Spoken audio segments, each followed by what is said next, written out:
ready, Staten Island. It's time to celebrate 5 years of Ferry Hawks baseball.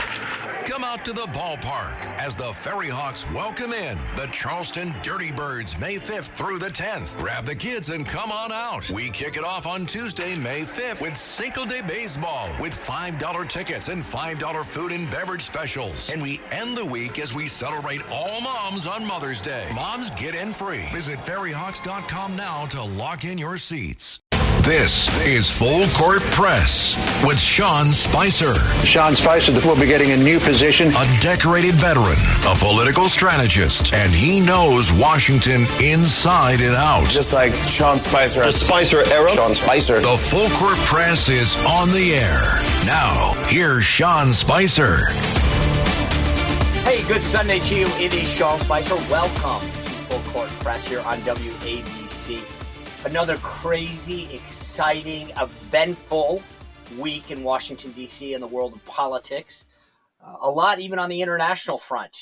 King Charles was here in the United States and a fantastic visit. I'm going to touch on that in a little bit because events like this don't just happen well. There's a lot of planning and plotting that goes into them, and I'm going to talk about that in a little while because there's a lot of people who work really hard to make it so picturesque, always planning the details down to the smallest one. And I want to explain to you who some of those people are and why it happened.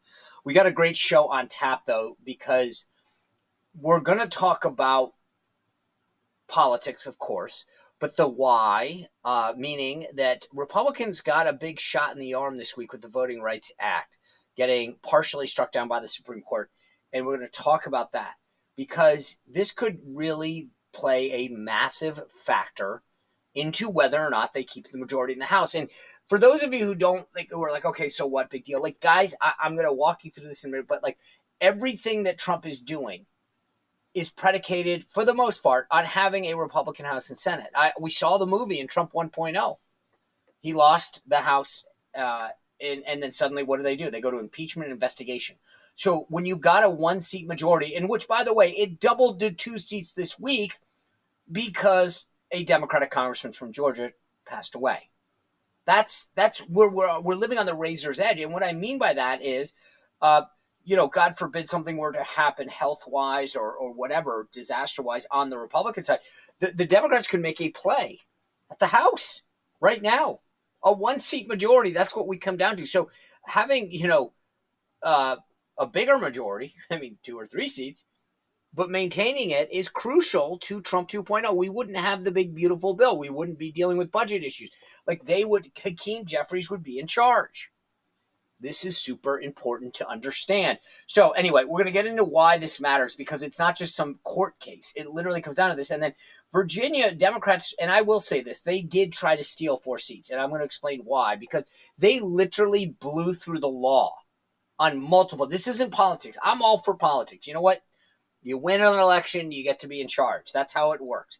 But what Democrats did in Virginia isn't just politics. They literally blew through the law, and former DHS Deputy Secretary Ken Cuccinelli and former Virginia Attorney General Ken Cuccinelli will join us in just a little bit to talk about what's at stake. But I want to actually ask him about the security at the White House Correspondents Dinner. A lot of questions about that because he was the Deputy Secretary of Homeland Security that oversees Secret Service. Oh, by the way, we just ended the largest shutdown for Department of Homeland Security because Republicans caved and allowed Democrats to, when you hear the story on the media that says, oh, it's funded, kinda. What do I mean by kinda? The Republicans caved to a Democratic deal to fund all of the Department of Homeland Security except the border stuff. So ICE and Border Patrol. Now they're going to fund it through a reconciliation process, but this is not how government's supposed to work. And it sets a horrible, horrible precedent going forward that I hope the Republicans never, ever forget, by the way. Anyway, I do, before I forget, on this Sunday, we are now heading into Mother's Day. So every poll, as you guys know, if you're seeing this stuff, Gallup, Ipsos, Monmouth, they all say one thing. Trump 2.0 is the best gift that mothers want. I've seen them all. If you haven't seen my new book, it just came out, literally just came out, Trump 2.0. The President of the United States, Donald J. Trump, wrote the foreword to the book. It makes a great Mother's Day gift. And by the way, if you're looking for something you want to give her, I would say do it today, do it right now. Go to Amazon, purchase the book, send a screenshot to contact@SeanSpicer.com, and I'll send you a free book plate. I'll try to get it out ASAP. You have it in time for Mother's Day. But if you want to get your mom a gift, or anyone else for that matter, and I'm only going to do this for a few days because I know sometimes people can't come to events. So you order it on Amazon. You go to Trump 2.0 or search Sean Spicer, order the book. President of the Tribe, as I said, wrote the foreword to it. I'll send a copy, or you buy the copy, send me a screenshot to contact@SeanSpicer. I'll send you the book plate. You can make it to whomever you want. I'll put it in the mail and send it off to you. I'll try to get it out ASAP, and then you could stick it in the book and give it to your mom and be like, wow, Mom, look I care. But there are some live events, by the way. I'll be in New York on May 12th for the New York Metropolitan Republican Club. And then we've got an event, one of the last live events at the Trump Kennedy Center on May 15th. That's a Friday. So all that stuff's at SeanSpicer.com, by the way. But please go and support the book. But as I mentioned, the Voting Rights Act partially got struck down by the court. Now, here's the funny thing about this. Trump had called a bunch of reporters in to talk to astronauts that had just come back, the Artemis II crew. And the reporters come in, and my colleague on the morning, the huddle in the morning, so you can always watch this, it's at 8:30 every morning on my YouTube channel, was part of the pool, which is a whole nother great piece of change that's happened under Caroline Leavitt. So she's the independent media person for that day. And she tells the president literally what just happened. Take a listen. Thank you very much, Mr. President. I want to go back to the Supreme Court ruling on the Voting Rights Act. I know you said you haven't seen it. When did it come out? Just now? No, it came out this morning, but basically very much narrows the Voting Rights Act. Was it considered a win for a who? win for Republicans? I love it. But my question... This is a very good... We can end this news conference right now. I want to read it. My question, Mr. President, is that some Republican governors have not responded in terms of what they're going to do. I guess early voting, for example, in Louisiana. Republican governors? What? Republican governors. What about it? Early voting begins Saturday there, for instance. Should they redraw the map in the next couple of I would. I mean, it depends. I mean, some states don't need to redraw, and some do. I mean, I know what the concept of the world, I just haven't seen the result. Yeah, I would say generally I would think that they would want to do it. Some are greatly helped, and some, it didn't make much difference. Yeah, I would say they would do that. They have time to do it. Now, here's the thing. So it was really cool, by the way, just as a personal point of pride, that Rachel Bade, my colleague on the huddle, was the one who broke the news to him, saying, hey, here's the deal. It's big news for Republicans, because there are a bunch of states that are now not in violation of the Voting Rights Act. And what does this mean? I want to make sure I lay this out for you, because so after the 1960 Voting Rights Act, the court largely said in areas where there's discrimination, we're going to create these majority-minority districts. Sounds really, in an attempt to right these racial wrongs. But here's the thing that they don't want to tell you. They all benefit Democrats. Every one of them. Every single one of them for the last several decades. You think about this, by the way, Republican blacks who are Republicans, Byron Donalds, Florida, Burgess Owens of Utah, John James of Michigan, Wesley Hunt of Texas, they're all majority white districts. They can win.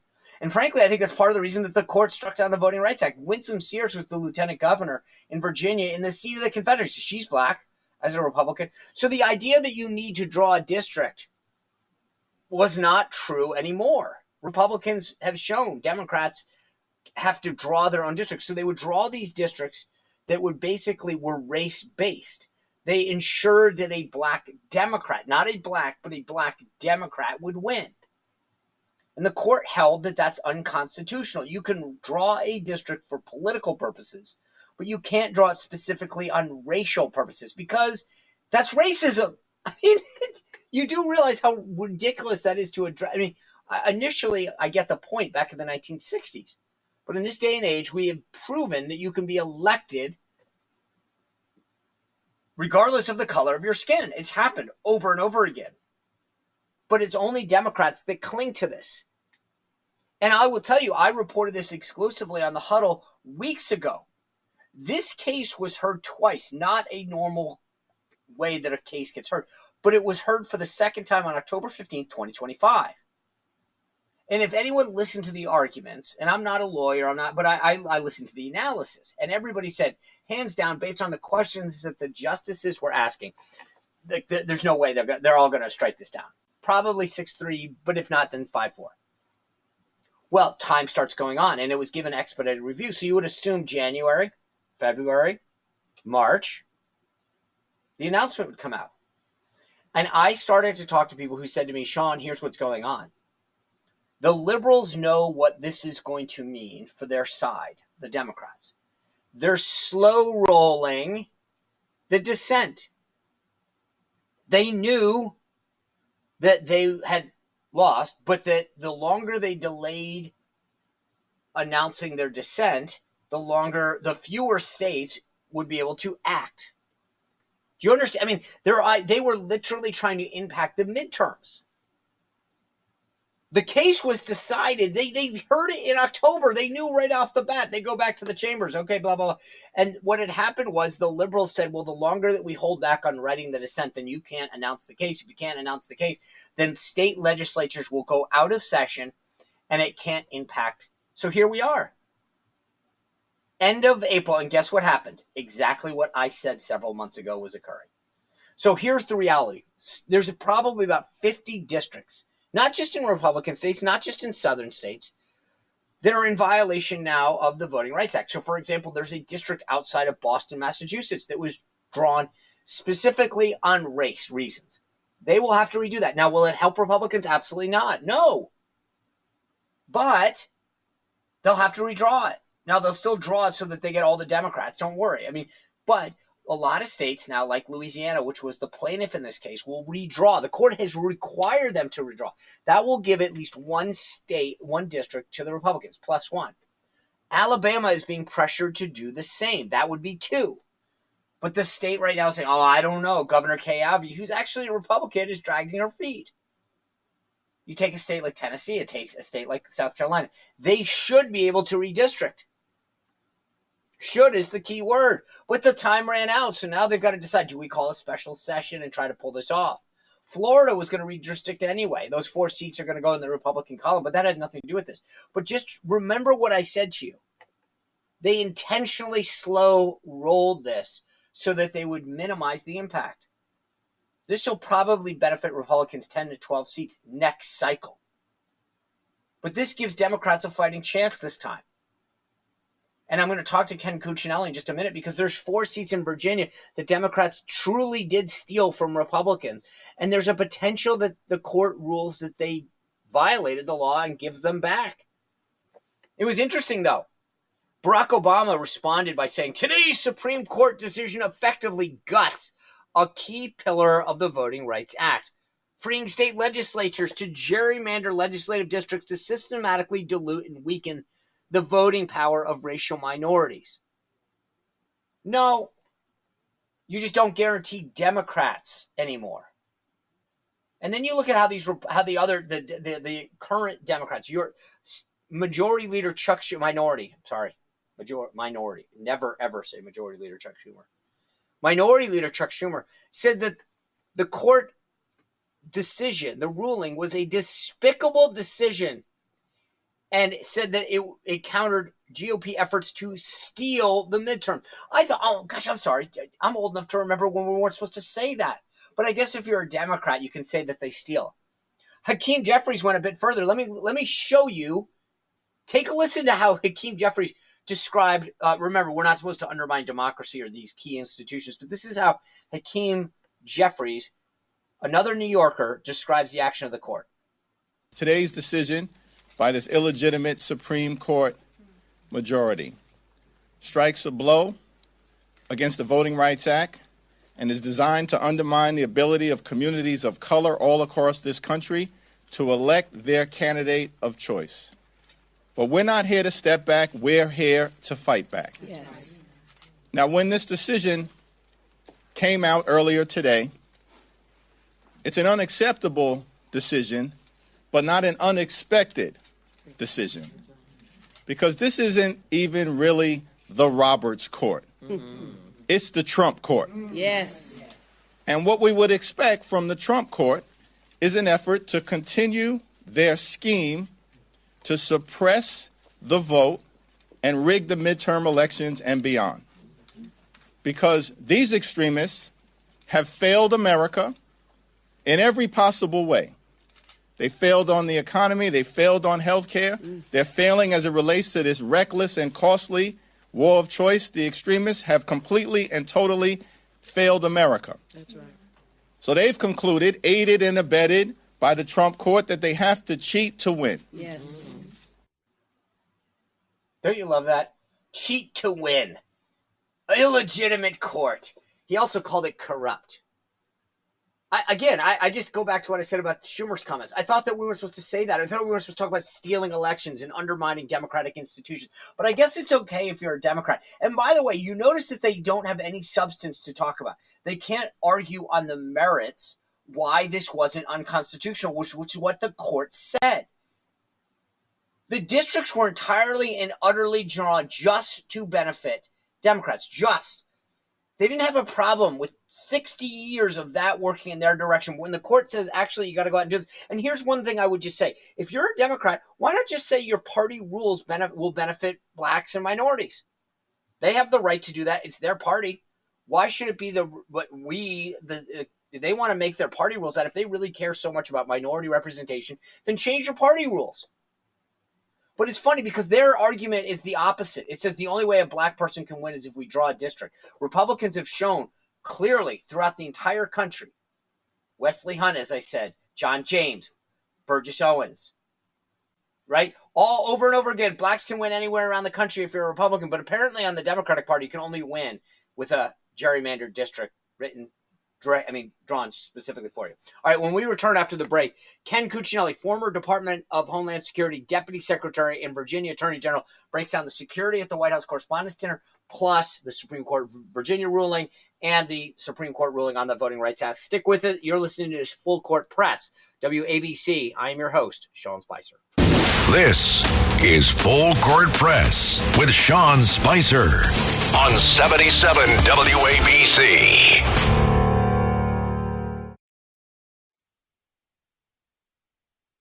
Let me tell you about ProHealthConnect.com. It's transforming healthcare payments, providing retailers a seamless process for over-the-counter and healthy benefit programs. By connecting retailers, health plans, and payment processors, ProHealth Connect creates one powerful, unified network. They empower independent grocers and pharmacies to accept health benefit cards without changing how they do business. With over 10,000 locations nationwide, helping more than 1.3 million people access the care and nutrition they need. Go to ProHealthConnect.com.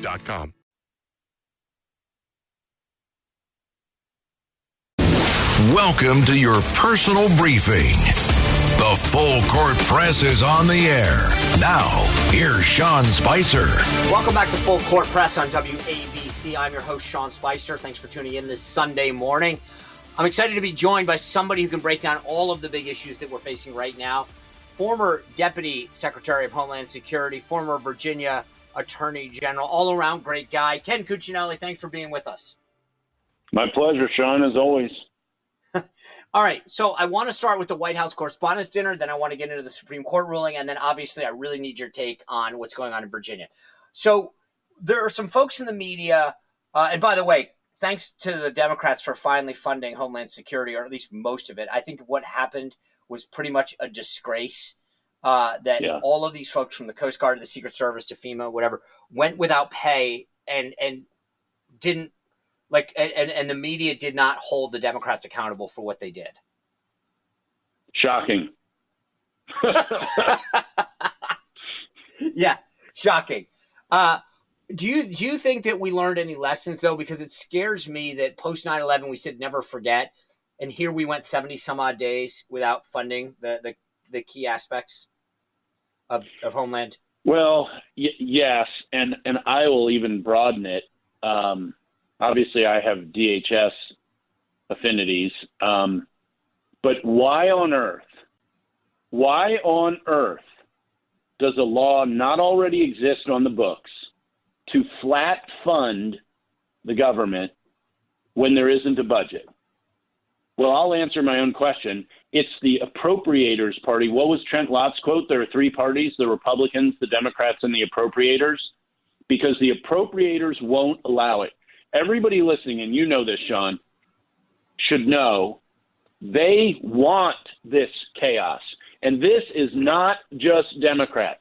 Democrats did it at this terrible time with DHS, and I agree with you, Sean, in terms of what they've done here and when was particularly egregious.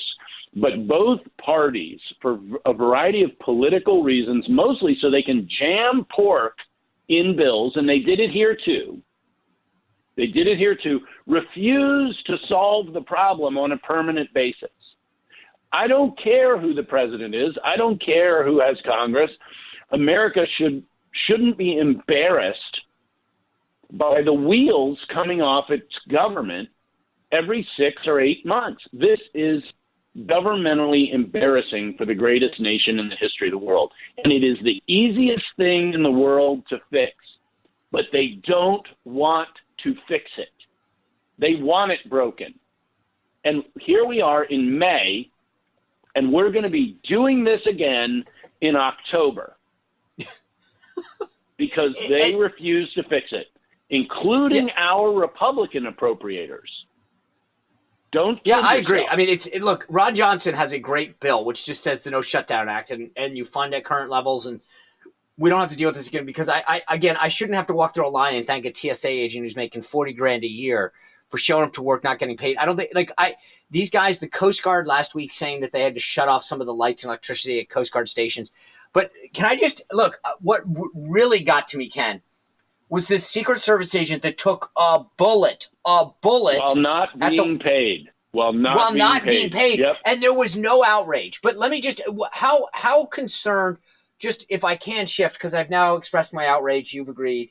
But do you think, I believe that what happened at the dinner the other night shows the system worked. The guy went through, they took him down. That's the system working. A lot of Democrats and folks in the media said that was a security lapse. What do you say as the former deputy of Secretary of Homeland Security? So what worked was the men and women of Secret Service. That was a manpower stop, not a technology stop, not a plan stop, meaning the system didn't catch them, et cetera. That was men and women putting themselves between danger and their protectees. That's how it worked. And look, there's no one I would trust more than my fellow Americans, and particularly those who choose to go into the Secret Service, knowing that part of your role is to take a bullet and did, while not being paid. We cannot overemphasize that enough, to your credit, Sean. But having said that, I am concerned with how close the final perimeter was to the event.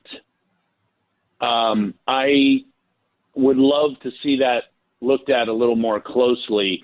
And taking a bigger look, going all the way back to the Pennsylvania shooting of President Trump that killed one and injured others, in addition to President Trump, I want to know how much of the independent commission report, which was an outstanding report, and I don't say that very often, has been implemented. How much of it has been implemented? How much have they fixed the Biden era cultural problem where their first priority was DEI, not protecting protectees? Should this perimeter have been at the building's edge? Should it have been at the elevators where guests came down who were registered in the hotel, which is where this shooter would have come from? And I can't answer that directly, but I am a little surprised that he could basically get to the doors of the room. And, I mean, a rifle will go through those walls. Okay. To put it in simple terms. I agree. It's funny because I do wonder how much of, to your point, post 9/11, like how much of this stuff has been looked at. So let's move on to, before I get to Virginia, because I think that people are so clueless to what you have been saying about the violations of the law in Virginia, the patent, the lack of understanding the calendar and the math and what the legislature did. But before I do that, I need you to weigh in on the Voting Rights Act and the implications of what the court said, because I mentioned this in the first block, Ken. The Democrats said that the court was illegitimate, it was corrupt, And yet the court simply said we can't use race as the basis and by the way, that only benefited Democrats, as the basis for what we're doing. What? Give me your take, and what should people know about the court ruling? Well, first they should know that the court acknowledged the progress we've made in the last 60, 70 years on race. And look, I was the attorney general of a southern state, Virginia, and the history in Virginia, similar to other southern states, is the Democrat one-party leadership suppressed the black vote. They did it. They used the government. They used the power of the law to do it. Voting Rights Act was used to remedy that. And by and large, in my view, it has. It has remedied it. And that's what the court said. That's what the court said. And I'll go back 10 years to their Jefferson County case where preclearance was eliminated, where they said, look, Congress presented no findings of ongoing racism, like systemic racism, which we did have systemic racism in Virginia when I was a kid. But that's gone now. And we should be grateful for that. That's growing as a country. That doesn't mean there isn't a person in this country who doesn't have racism in their heart. It means that the function of our law and our electoral system isn't polluted by racism anymore like it used to be. And that means that the Voting Rights Act, this is according to the ruling this week, can be used to address intentional discrimination based on race. They said that. You can fight racial discrimination using the Voting Rights Act. The Supreme Court said that. The complaint of the other side is, well, that's too hard. That's too hard. We need other things. We need disparate impact. We need excuses that get away from racism and really start to wander into politics. And that is the fundamental complaint of the other side in the Louisiana case is, it's nice to be against intentional discrimination. Everybody is. Yes, everybody is, including on the court and using the Voting Rights Act. But that's not enough for the left. No. Because again, it to be able to use this as an excuse to draw lines. Right. I mean, look, I've said this before. I don't want to relitigate it, but the bottom line is the only people who benefited from that ruling were Democrats, right? Republicans, you mentioned Virginia, where you and I both live. You served as attorney general. We had a black Democratic governor, Wilder. Then we had a black statewide Lieutenant Governor Winsome Sears. Like, the home of the Confederacy has elected black statewide to constitutional offices. Not to mention all the Republicans that don't need this. But let's move to Virginia for a second. I want to talk about this case just to lay it out for everyone, because I think the way you describe this between 2025 issues and 2026 is perfect. But let me just give the audience a quick understanding. So Virginia, is currently represented 6-5 by Democrats in its 11-seat congressional delegation to Washington. The Democrats drew new seats that would be 10-1. Under the guidance of being, quote, fair and temporary, which is a lie.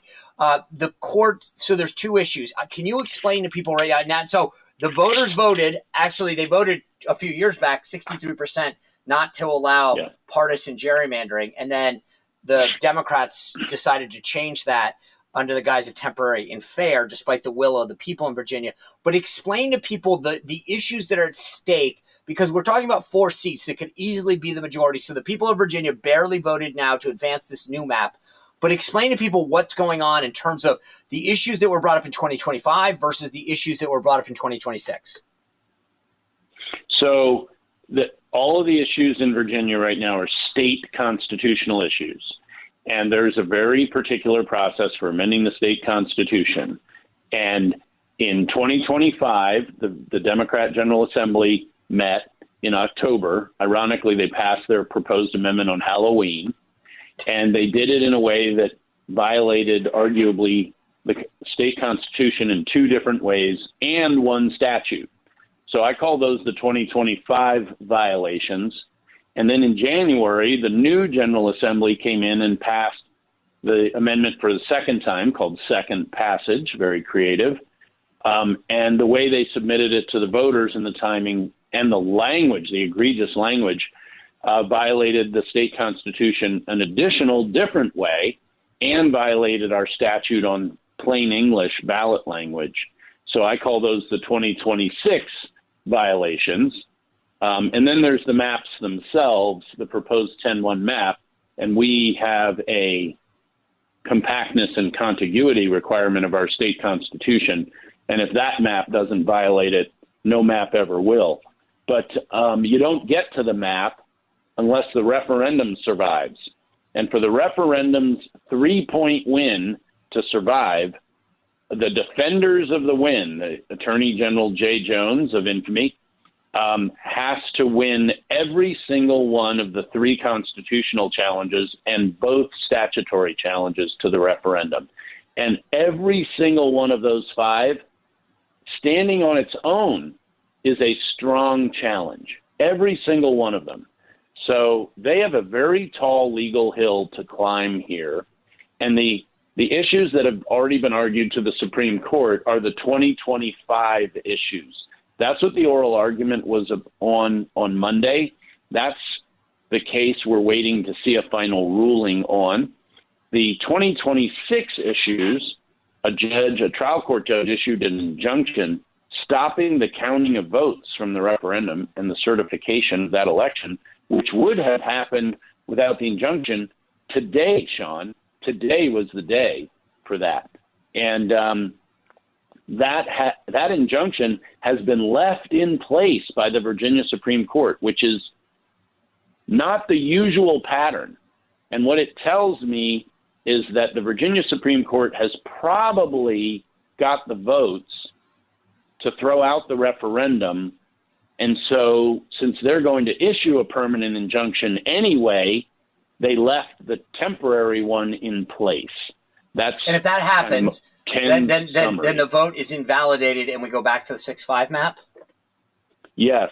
The technically correct way to say it is we stay at the 6-5 maps.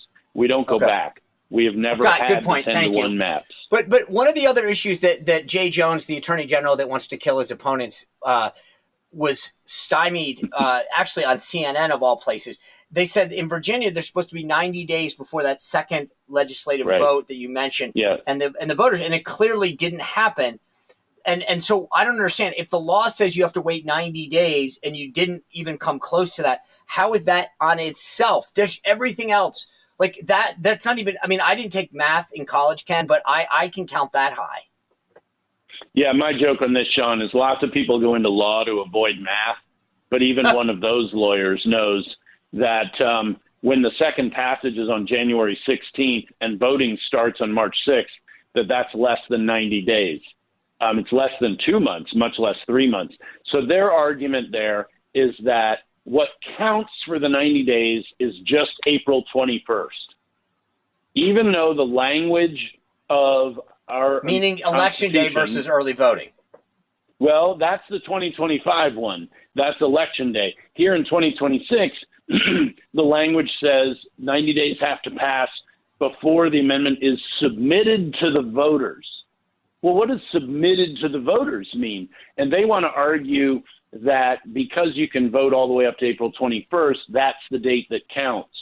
But submitted to the voters in a state that emphasizes plain English reading relative to, say, federal interpretive practices.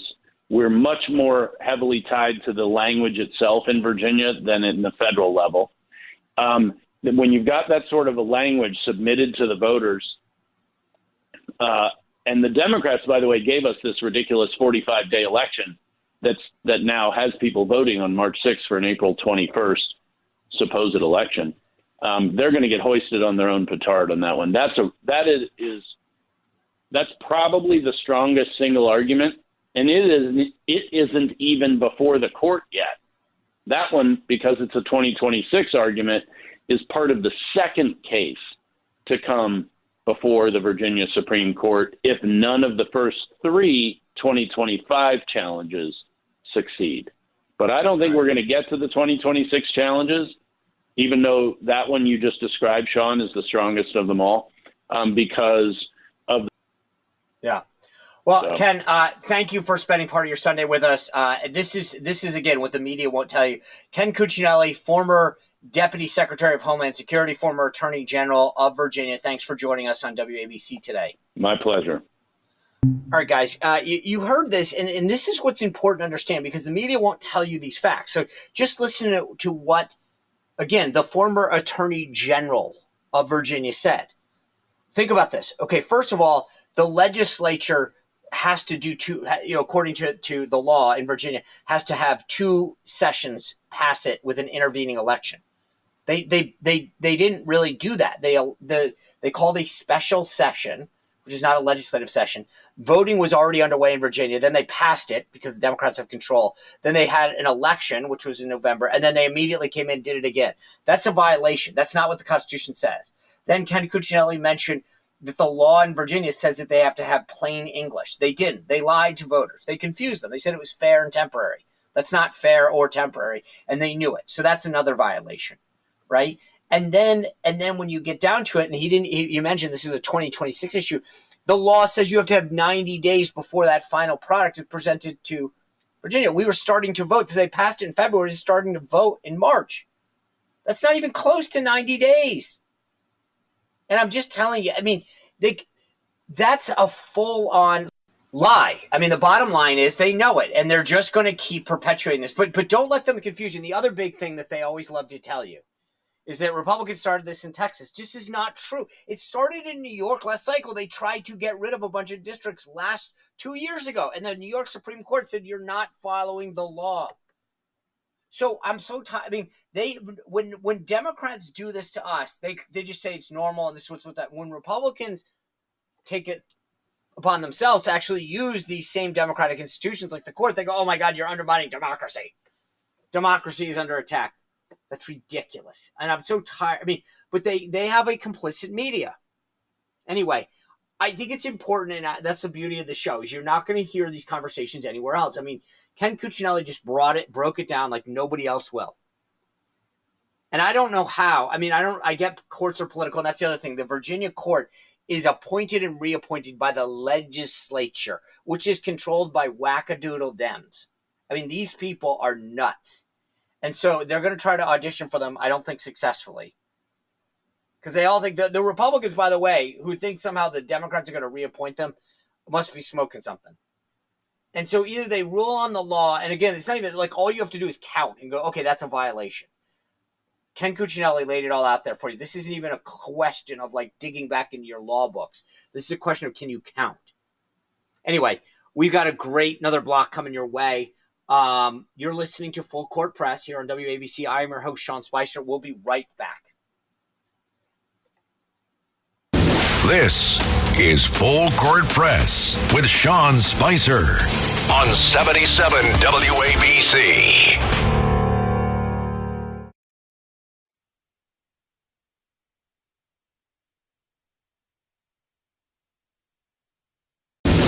Welcome to your personal briefing.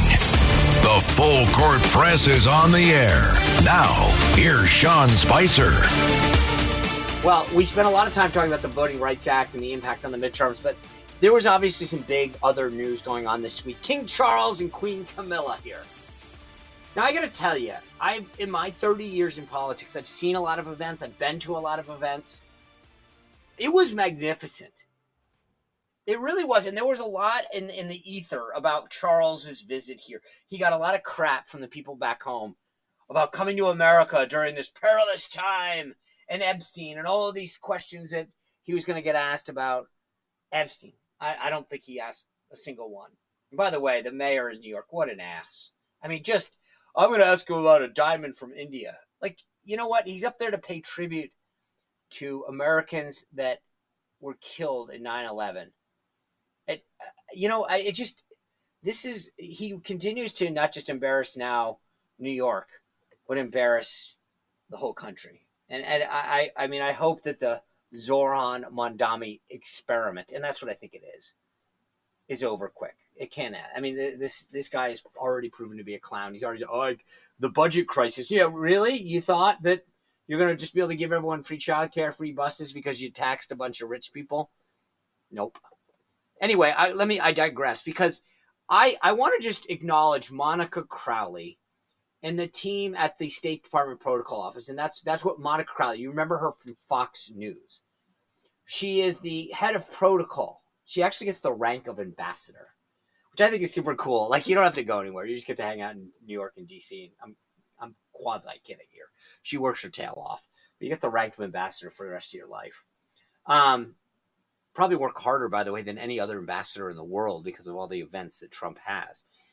But all of this is planned down to the smallest, most minute detail.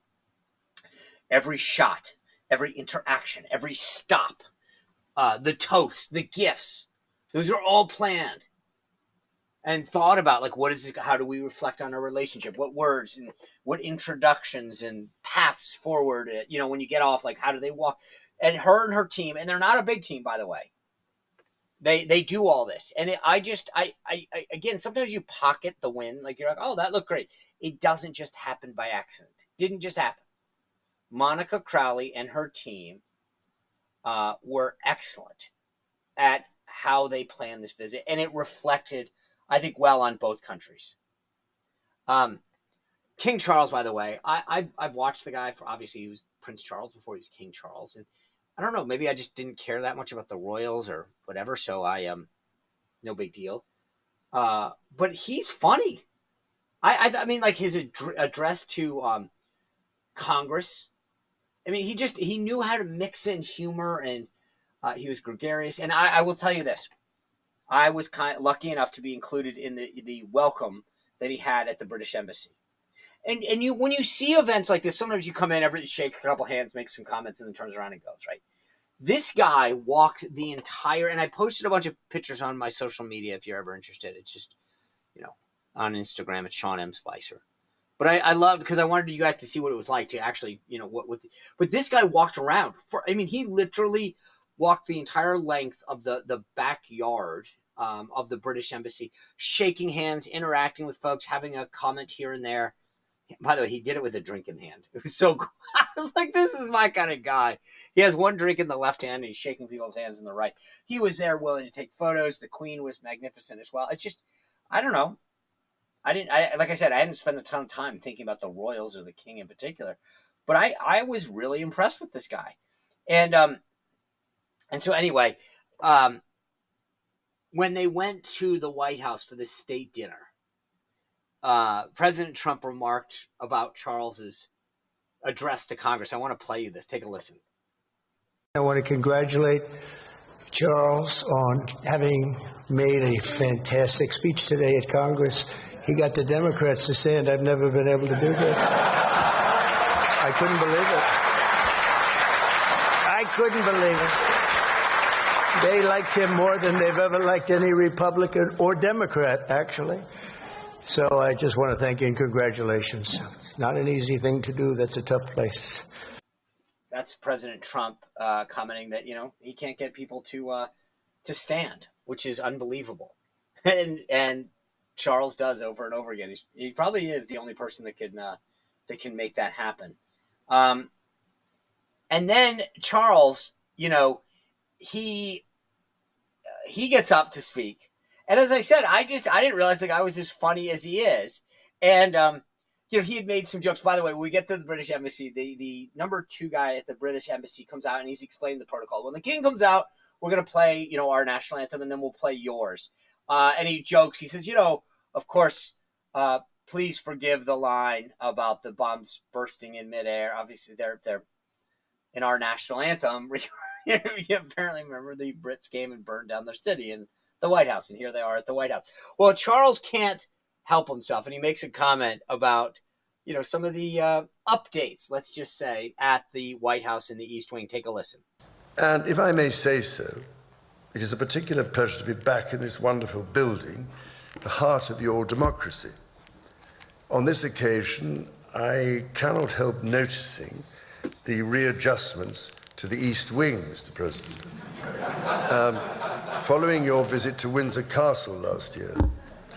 And I'm sorry to say that we British, of course, made our own small attempt at real estate redevelopment of the White House in 1814.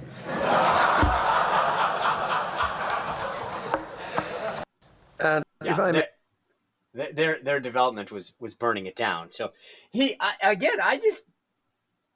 never realized the guy was that funny, but they had such a good time together. The chemistry was there. They clearly enjoy each other's company, and it's unfortunate that he's just the king and he's not in charge and Keir Starmer's the prime minister, because it seems like Trump and Charles actually had a good relationship that could be very healthy. And it was funny because when I'm at this interaction, I don't know if I'm supposed to say this, but you know what? Hey, we're live. When I'm watching Charles interact with the Trump staff and cabinet members at the British Embassy, he leans over to Jamieson Greer, the U.S. trade representative, and say, how are we doing on the trade deal? Like, Charles is engaged in policy. He talked at length about they call it AUKUS, the Australian, U.S., UK deal with submarines and some equal, defense agreement there that we're going to help each other with subs and things like that. He's very engaged. And I thought, okay, I figured that the king is all pomp and circumstance, but Charles very much at the forefront of policy and trying to make sure that, we move forward. I just say that because I don't want it to be forgotten. Like, the visits just don't happen. Or go off as flawlessly as they do, like that. And I just think, to me, to some degree, it's a template. Like, just remember how well this went.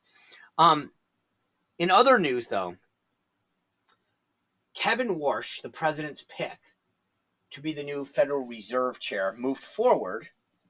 And the senator retiring from North Carolina, Tom Tillis, had stood in the way and said, as long as you guys are investigating the Trump DOJ, that is, Powell's massive billion-dollar overruns on this building project, I'm not going to let Warsh go through. And so, long story short, they're going to apparently, at least temporarily, suspend this investigation into Powell to make sure that Warsh gets confirmed by the time that Powell's term as chairman ends. I think it's May 15th. So the current plan is Warsh will get a final vote by May, I think 11th. Powell's term ends the 15th or something. So anyway, we're there. So Powell advanced and Warsh advanced through the Senate committees this week as needed, and so he's on track.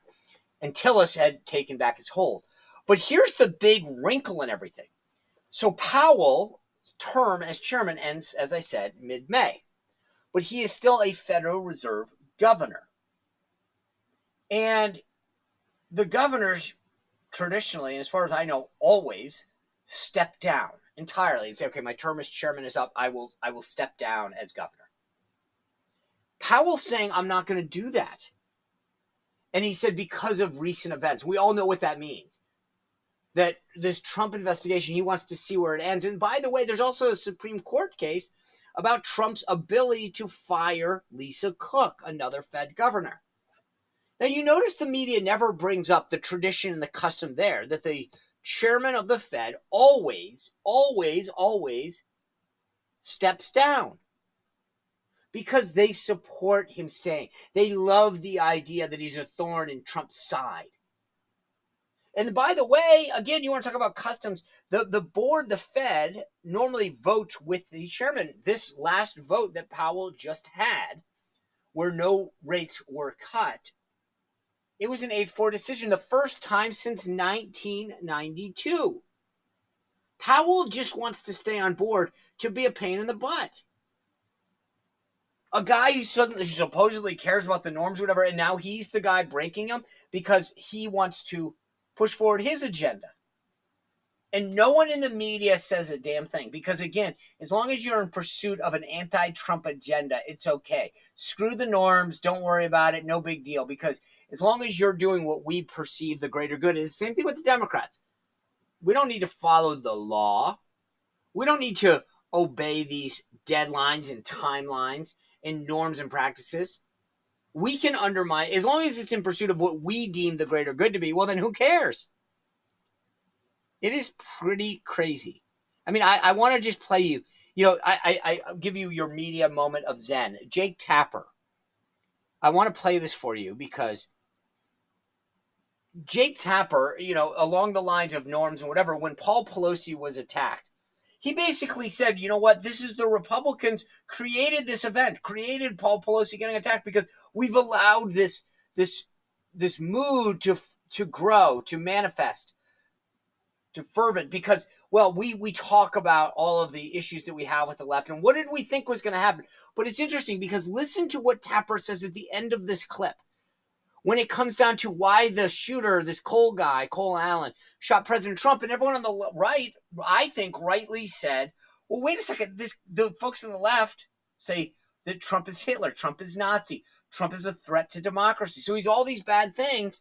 And when this guy acts, and by the way, we all know, despite what Barack Obama said, that we know why, because he left a manifesto saying it. But this is how Jake Tapper reacted then and now.